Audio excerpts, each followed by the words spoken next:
Hi friends, இன்றைக்கி நம்ம வறுத்த அரைச்ச துவையல் எப்படி பண்ணுறது அப்படிங்கிறத பார்க்க போகிறோம். அதுக்கு தேவையான பொருட்கள்லாம் எடுத்து வச்சுருக்கேன் பாருங்கள். இது அரை மூடி தேங்காய், துருவின தேங்காய் எடுத்து வச்சுருக்கேன். ஒரு 10 காஞ்ச மிளகாய் எடுத்து வச்சுருக்கேன். உளுந்து, உருட்டு உளுந்து கொஞ்சம் எடுத்து வச்சுருக்கேன். பெருங்காயம், கட்டிக்காயம் கொஞ்சம் எடுத்து வச்சுருக்கேன். நீங்கள் கட்டிக்காயம் இல்லைன்னா தூள் காயம் போட்டுக்கோங்க. ஒரு துண்டு புளி எடுத்து வச்சுருக்கேன். இதையெல்லாம் வறுத்துட்டு நம்ம அந்த துவையல் எப்படி பண்ணலாம் அப்படிங்கிறத பார்க்கலாம். இது நீங்கள் ட்ரெயினுக்கு இல்லை வெளியூர் எங்கேயாவது போகும்போது இந்த சட்னி அரைச்சி கொண்டு போனீங்கன்னா கொஞ்சம் கெட்டு போகாமல் இருக்கும், நல்ல டேஸ்ட்டாகவும் இருக்கும். நீங்கள் 4 இட்லி சாப்பிட்ற இடத்துல 6 இட்லி சாப்பிட்லாம், 2 இட்லி கூட சாப்பிட்ற மாதிரி இருக்கும் அந்த சட்னி. இப்போ எப்படி செய்யலாம் அப்படிங்கிறத நம்ம பார்ப்போம்.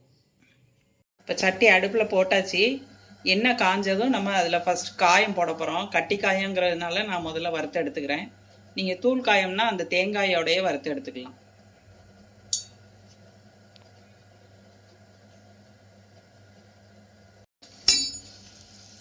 இப்போ மிளகாத்தூளை வறுத்துருக்கோம். அது கொஞ்சம் வறுத்ததும் ரொம்ப கருகக்கூடாது, ஓரளவுக்கு கலர் மாறினதுக்கப்புறம் வறுத்து எடுத்துருங்க.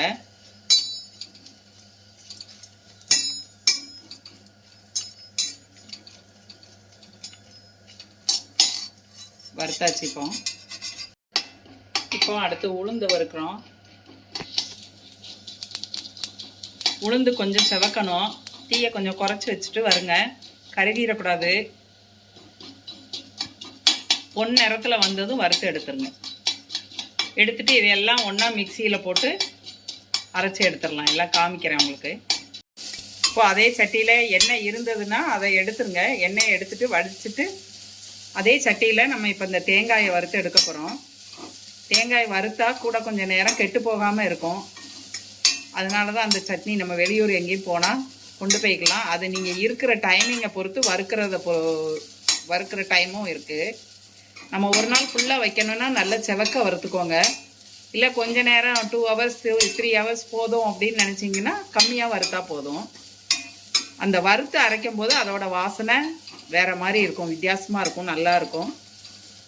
இப்போ பாருங்கள், தேங்காய் வறுத்துட்ருக்கு. நான் இப்போ உடனே அதை யூஸ் பண்ணிவிடுவேன், அதனால நான் கொஞ்சமாக தான் வறுக்கேன், அதை ரொம்ப வறுக்கலை. இதெல்லாம் வறுத்து நான் இப்போ மிக்ஸி ஜாரில் கொட்டி வச்சுருக்கேன். எல்லாமே காஞ்ச மிளகா, பெருங்காயம், உளுந்து, இப்போ இந்த தேங்காயும் போட்டு உப்பு புளி போட்டு அரைக்க போகிறோம். இப்போ நான் அதோட எல்லாம் சேர்த்து போட்டுட்டேன். காஞ்ச மிளகா, உளுந்து, தேங்காய், பெருங்காயம் எல்லாம் போட்டிருக்கேன். ஒரு துண்டு புளியும் உப்பும் சேர்த்துட்டு நம்ம அரைக்க வேண்டியதுதான். இப்போ தேவையான அளவு உப்பு போடுவேன். இந்த ஜாரில் தேவையான அளவு உப்பு போட்டுக்கலாம்.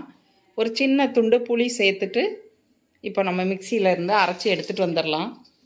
இப்போ பாருங்கள், இதில் ஒரு சின்ன துண்டு புளி போட போகிறேன். போட்டு மொத்தமாக சேர்த்து அரைச்சி எடுத்துகிட்டு வந்து உங்களுக்கு காமிக்கேன். சட்னி ரெடி ஆயிடுச்சு, அரைச்சாச்சு. இப்போ இதை நம்ம வெளியூர் நீங்கள் கொண்டு போகிறதா இருந்தால் எண்ணெய் ஊற்றி கடுகு, உளுத்தம் பருப்பு, கருவேப்பிலை போட்டு தாளித்து எடுத்துக்கோங்க. நான் இப்போ உடனே யூஸ் பண்ணுறதுனால தாளிக்கலை. தாளித்து எடுத்து வச்சு நம்ம பேக் பண்ணி வச்சுக்கிட்டோம்னா ஒரு நாள் ஃபுல்லாக இருக்கும், கெட்டு போகாமல். இப்போ எடுத்து வச்சுட்டு காமிக்கிறேன் உங்களுக்கு. சட்னி ரெடி ஆயிடுச்சு. இப்போ இதில் சூடாக இட்லி இல்லை கல் தோசை சுட்டு சாப்பிட்டா ரொம்ப டேஸ்ட்டாக இருக்கும். இது நான் தாளிப்பு கொடுக்கல, நீங்கள் தாளிப்பு கொடுத்து வெளியூர் கொண்டு போகிறதா இருந்தால் தாளிப்பு கொடுத்து வச்சுக்கோங்க உங்களுக்கு தேவைன்னா. நாங்கள் இப்படி தான் சாப்பிட போகிறோம். நான் இப்போ சுட சுட குதிரைவாளி இட்லியும் இந்த சட்னியும் வச்சு சாப்பிட போகிறோம். சாப்பிட்டு பாருங்கள் எப்படி இருக்குன்னு. இப்போது கல் தோசை, வறுத்தரைச்ச சட்னி ரெடி.